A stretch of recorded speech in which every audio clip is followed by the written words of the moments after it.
Yeah, well, marathon pace runs, and I do that. I didn't show you a picture of a marathon pace runs. There's not really much of a physiological benefit to marathon pace runs that you wouldn't get either from something else.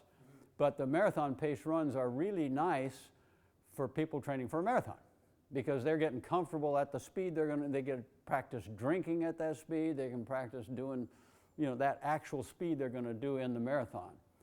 With my better runners that I coach, I've never had anybody go more than about 18 miles at marathon pace, but that's quite a while.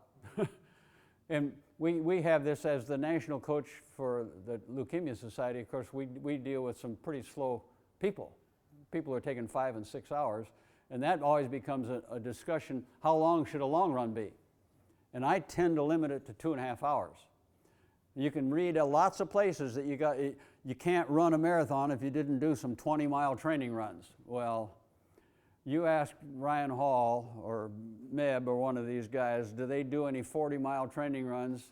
Because they would do a 40-mile training run in 4 hours. And we're asking these people who take 6 hours to run a marathon to do a 20-mile training run. That's going to take them 4.5 hours. That doesn't make sense to me. That the elite people don't want to run for 4 hours in a training run. Why? I don't want to get hurt. But we're going to have a beginner do it?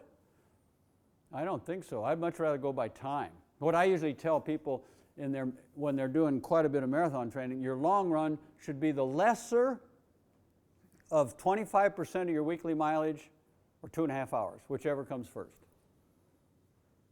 I mean, come on. I ask these same people, do you think you could run 2 miles a day and complete a 10K? Oh, yeah, no problem, they say.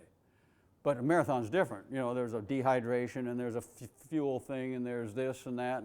And I say, okay, how about your training for a 100-mile ultra? What's their longest training run? About 30. So they can complete a 100-miler by doing only a third of their race distance in a workout. They can complete a 10K by only doing a third of their race. But for some reason, they got to do 80% of their race distance in practice to complete a marathon? That doesn't make sense. I'd rather they got hurt completing the marathon than hurt training for it and didn't get to start.